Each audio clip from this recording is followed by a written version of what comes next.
So I ruined a show at the Sydney Opera House. In fact, I didn't just ruin it once, I may have actually ruined it 3 times. And all because of my love of anime. Specifically one piece which becomes shockingly relevant down the line. But let me tell you the story of how my love of fictional pirates very almost got me fired. So I used to work into theater, and how do you describe theater? I guess it's sort of like a movie without the cameras involved. And instead of doing multiple takes, you just need to do the entire movie. You need to get it all right in one go. All in front of a live audience. It was a fairly prominent art form prior to the whole global apocalypse. And in this theater business, I primarily worked as a lighting designer, programmer, technician, and stage manager. All freelance, hopping from show to show, and I just so happened to hop on a very rare show as an assistant stage manager. It was rare because this was horror theater. You do not see that a lot. And I'm not gonna name the name of the show, but it was scary, and it was being performed at the Sydney Opera House, which is that famous building that you've all probably seen before, a project that was a disaster, went massively over budget, the architect was fired, but at the very least we now have a performance space shaped like a hedgehog, an animal that we don't even have in this country. We have echidnas instead. But back to theater. This unnamed horror show was about a psychologist interviewing people who have had paranormal experiences, and then we see their stories play out on stage. Like for example, the first one was about a doll that keeps appearing and ultimately comes to life in spooky ways. The second story was about a man in a car being attacked by a furry monster in spooky ways. And the third one was about a haunted nursery, and that's the one we're concerned with because that is the one that I ruined. And before I tell you how, here's a quick note about theater etiquette. Backstage crew need to wear all black, long sleeves, long pants, etc. However, they're not usually too strict about this clothing just being flat black. For example, when I worked on the Book of Mormon, all of the crew were given a jacket with this big white Book of Mormon logo on the back. Not exactly the most stealthy of outfits, but the same thing happens for most major musicals. Like Priscilla, the crew were given black hoodies with this giant pink Priscilla on the back. So the general rule is it's fine so long as it's black enough, which means that I had an assortment of black hoodies with, let's say,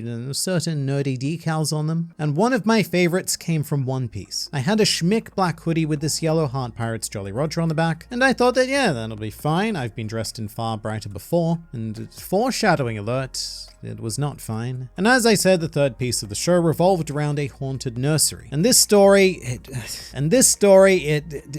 it never went right. We legitimately thought that this piece was cursed because every night something new would go wrong or someone on the crew would make a mistake. And here's the really unsatisfying thing. Even when things did go right, it was kind of underwhelming anyway. But on this night, fate had decided that it was my turn to ruin the scene. And to set things up, here's how the stage looked. There are 2 actors on the front section, a psychologist speaking to a client. Behind them, there was a funky curtain. And behind the funky curtain, there were funky people setting up the nursery scene. There were 3 of us in total, one of which obviously being me, which is implied because I use the word us. But this scene was fiddly. It was super fiddly. There were a lot of spooky effects like falling photos, floating toys, fake babies, making movements in cribs and stuff. You know, the general haunty shenaniganry. Again, it was insanely fiddly and technical, and more often than not, we would only barely have enough time to set it up before the cue for the curtain to raise. It was really edge of your seat kind of stuff. Now, for reasons that I'm gonna be honest, I still don't quite understand. We were halfway through setting up the nursery scene when all of a sudden the curtain, it magically raises. And we're talking like a full 2 minutes before it was supposed to. The flyman really properly screwed something up, but that doesn't matter because now we have a choice to make. There are generally 2 acceptable ways that a stagehand can deal with being accidentally revealed on stage. One of which is to immediately flee to the wings. Generally not the greatest idea in my opinion because the audience will catch that fast moving object and risk making things even worse. But the other is to use good old T-Rex theory. The idea that if you stand perfectly still, the audience may not actually see you. And this works because there is no light on us, just whatever is bouncing on the front of the stage. I guess it's something, but it's not enough. It's conceivable that we are still hidden to the untrained eye. So I chose option 2, which I immediately regretted because one of the mechanists helping me set up the scene chose option 1. So we got the worst of both worlds. Everyone saw him flee the stage like a coward, and so the eyes of the audience were trained to spot people. And so I'm standing completely still in the middle of setting up photo frames on a wall, and I can just feel the collective gaze of the entire Sydney Opera House on the back of my neck. And then over comms, I hear the stage manager's voice who says, "Liam, you probably shouldn't wear that hoodie anymore." Because what's happening is that it turns out the bounce of the light from the front of the stage was enough to completely illuminate my bright yellow Heart Pirates hoodie, meaning that the entire audience was staring at a bright yellow smiley face smack bang in the middle of two actors. It gets worse. Eventually, the flyman realizes his mistake, the curtain comes back down, but by this point, we are seriously screwed. We have lost like a full minute of setup, and there is no way we're gonna make it in time. So we very quickly got to choose the most important objects to set up, and well, I guess just abandon the ones that we don't have time for. Even then, it is super tight, so when the curtain goes up, when it's actually supposed to, I get caught on stage again. Caught slipping into position to make all of the spooky stuff happen. Which at this point is less than spooky because the audience saw us setting it all up and saw me getting into position to operate it. But it continues to get worse. Because here's the thing I haven't told you about this particular show, something I very purposely kept quiet until now. Because during the show, there is one point where I am actually one of the actors. Well, it's sort of, not really, but kind of. There is a big twist in Unnamed Horror Show where a body swap happens. The main character, the psychologist, gets dressed up in a hospital gown with a mask and a cap, and meanwhile, I am sitting strategically behind a set piece, also dressed in the same gown, cap, and mask. In fact, it's one of the reasons why I was hired for this particular show, because I had a similar build to the lead actor. During the show, we had to perform this practically frame-perfect swap where he would slip behind a set piece, and I would emerge from the other side. I would then need to fight a monster, lose, and get forced onto a hospital bed. And the big wow moment is when the lead actor appears from off stage and starts speaking again whilst the audience can still see me in the bed. And it makes the audience's minds absolutely melt. Every night there was audible shock and confusion from such a simple but unexpected trick. Now, on the same night that I ruined the nursery scene, you know what, I should stop saying that I ruined it. Everything would have been fine if the flyman didn't do whatever the crap he did. But to be fair, I probably should have worn a different hoodie. Anyway, we're all still slightly frazzled from that because immediately after the nursery is the body swap scene. But this is fine, we're gonna do this and nothing's gonna go wrong from here, yeah? So I'm ready, and when the lead actor slips behind the set, I go to make my glorious appearance, but my foot hits something. And so instead of walking like a normal human being, I fall flat on my effing face. And as it turns out, the thing I tripped on happens to be part of the nursery set that I didn't have time to set up. And because it wasn't in the place it was meant to be after the scene, nobody had taken it off stage. Now this is awkward, very awkward, because I'm meant to be locked in a struggle with a vicious monster thing, and the monster thing looks a lot less vicious when it needs to stop mid-stage to make sure that I'm okay. Whatever, I get up and we do the struggle. I'm on the bed, bam, everything is finally good and right with the world. Everything except for a very strange breeze. I mean, the theater is usually quite cold. We need to pump the air conditioning to keep it livable and everything with all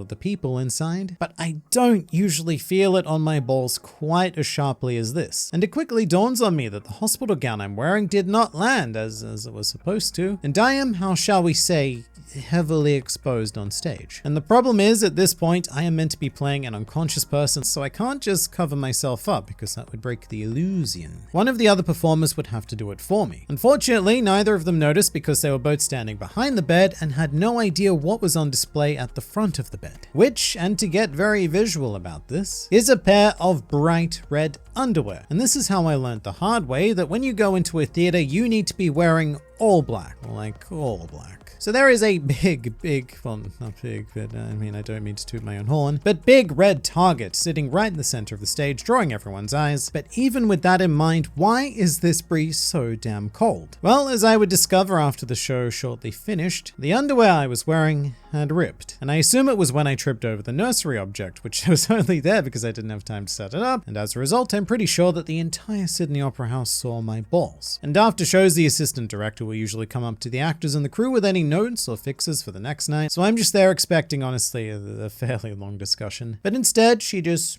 taps me on the shoulder and says, "You've had a rough evening," and then walks away. And that's how I ruined a show at the Sydney Opera House multiple times in one evening.